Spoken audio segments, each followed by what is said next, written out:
Hello student, मैं दिनेश सिंह आपका care skill academy में स्वागत करता हूं। आज की जो वीडियो है हमारी बड़ी इंटरेस्टिंग होने वाली है, क्योंकि आज हमारा जो टॉपिक है वो पीसीबी का तो है ही, लेकिन उससे रिलेटेड हमारा रेफ्रिजरेटर का है।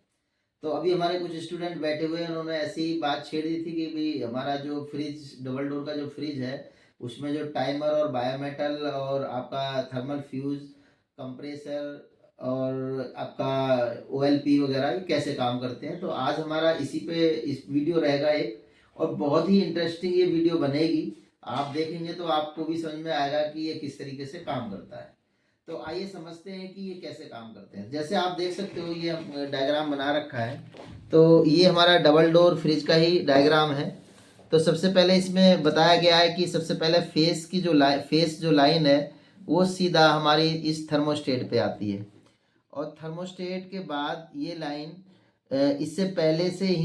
एक डोर स्विच पे जाती है जो इस बल्ब को जलाता है, क्योंकि इधर दूसरी तरफ से ये न्यूट्रल आया हुआ है यहाँ से, और फिर इस बल्ब को न्यूट्रल मिल जाता है एक सिरे पर, और यहाँ से फेस सप्लाई इस डोर स्विच के द्वारा इस बल्ब के दूसरे सिरे पे आ जाती है। तो जब भी हम डोर स्विच हमारा जब काम करता है, जैसे ही हम दरवाज़ा खोलते हैं रेफ्रिजरेटर का, तो उसके अंदर लगा हुआ बल्ब जल जाता है, और जैसे ही हम उस रेफ्रिजरेटर के डोर को बंद कर देते हैं तो ये बल्ब बंद हो जाता है।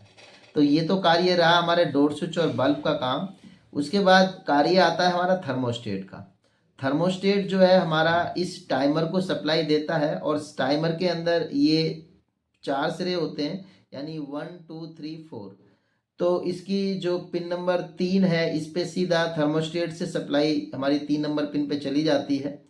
और शुरुआती दौर में ये 3 नंबर से 4 नंबर के बीच में कनेक्ट रहता है, जिसे हम कूलिंग साइकिल कहते हैं। और कूलिंग साइकिल में एक हमारी इवापोरेटर पे लगने वाला फैन मोटर की जो मोटर होती है उस पे जाता है फेस, और हमारा जो कंप्रेसर होता है उसके ओएलपी के द्वारा उसकी कॉमन पिन पे जाता है।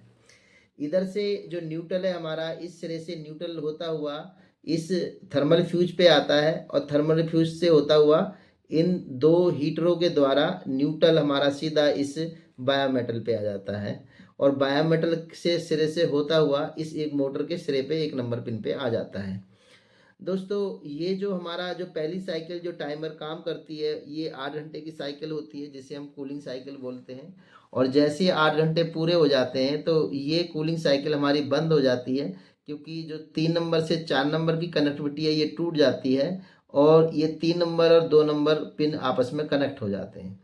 जैसे ही 3 नंबर और 2 नंबर कनेक्ट होते हैं, क्योंकि सप्लाई हमारी 4 नंबर की डिस्कनेक्ट हो जाती है, जिससे इस मोटर को चलाया जा रहा है, तो इस ये मोटर हमारी बंद हो जाती है, जिससे सप्लाई हमारी क्योंकि 2 नंबर पे चली जाती है।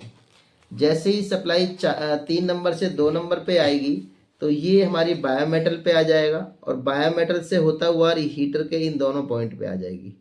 हीटर इसमें 2 दिए हुए हैं, कुछ फ्रिजों में सिंगल हीटर भी लगाया जाता है, और किसी किसी में हमारे 2 हीटर का भी उपयोग किया जाता है। जैसे कि आप देख सकते हो यहाँ पर एक थर्मल फ्यूज लगा हुआ है। ये थर्मल जो फ्यूज और बायोमेटल जो है ये सेफ्टी डिवाइस के लिए लगाए हुए हैं, और ये किस तरीके से सेफ्टी करते हैं वो भी मैं आपको इस वीडियो में बहुत अच्छी तरीके से समझाऊंगा, और आप अच्छी तरीके से समझ भी जाओगे। देखिए, होता क्या है कि जब हमारा टाइमर इस डिफ्रॉस्टिंग साइकिल को सप्लाई देता है, फेस सप्लाई, तो इस थर्मल फ्यूज से होता हुआ न्यूट्रल इन दोनों हीटरों के एक एक सिरे पर पहुंच जाता है, और फेस सप्लाई इस 2 नंबर पिन से निकलकर बायोमेटल से होती हुई इन हीटरों के दूसरे सिरे पे पहुंच जाती है, जिससे कि हीटर ये हमारा ऑन हो जाता है, और जो भी हमारी आइस होती है वो मेल्ट होने लगती है। और ये मेल्ट होने का जो टाइम होता है ये 5 मिनट से लेकर 15 मिनट के बीच में कहीं भी तक भी हो सकता है।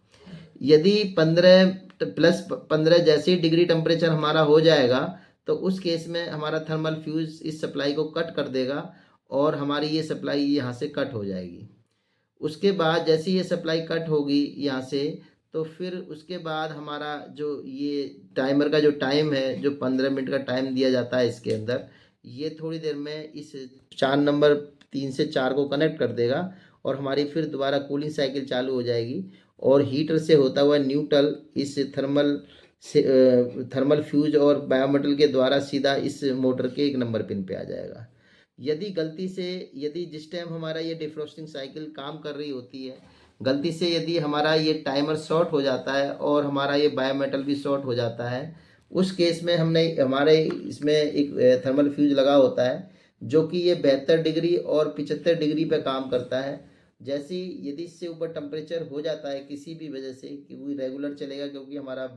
बायोमेटल शॉर्ट हो गया है, और हीटर भी यदि शॉर्ट हो जाता है तो इसमें हीटर ज़्यादा देर तक जलने के कारण हमारा फ्रिज में आग लग सकती है। तो ये जो थर्मल फ्यूज है ये इसके टेम्परेचर को सेंस कर लेगा और उस केस में ये अपने आप को जला लेगा। जलने से क्या होगा कि ये इसकी सप्लाई जो न्यूट्रल इससे पास हो रही है वो न्यूट्रल सप्लाई पास होनी बंद हो जाएगी और हमारा ये हीटर बंद हो जाएगा और हमारे फ्रिज में आग लगने से बच जाएगी। तो हमारा इस तरीके से ये हमारा काम करता है। तो बहुत सारे स्टूडेंट थे कि इसके बारे में पूछ रहे थे, तो आज हमने ये इसी टॉपिक पे एक छोटी सी वीडियो बनाई है कि जो फ्यूज उसमें अंदर जो फ्रिज के अंदर थोड़ा सा कंफ्यूजिंग उनको रहती है कि बायोमेटल ख़राब है, थर्मल फ्यूज ख़राब है, हीटर ख़राब है या टाइमर ख़राब है, तो वो इस वीडियो के माध्यम से समझ सकते हैं कि ये किस तरीके से काम करता है। तो आप देख सकते हो मैंने आपको सारी इस वीडियो में अच्छी तरह से एक्सप्लेन कर दिया है। और यदि आपको किसी भी तरीके की वीडियो और भी किसी नए टॉपिक पे आपको चाहिए तो हमारे कमेंट में आप लिख सकते हैं और हम आपको उसी प्रकार की वीडियो बनाएंगे। और यदि आप भी एडमिशन का मन बना रहे हैं तो हमारे इंस्टीट्यूट में आप मिल सकते हो, डेमो क्लास ले सकते हो। और यदि आपको हमारी वीडियो पसंद आती है तो हमारे वीडियो को लाइक कर सकते हो और सब्सक्राइब भी कर सकते हो। धन्यवाद।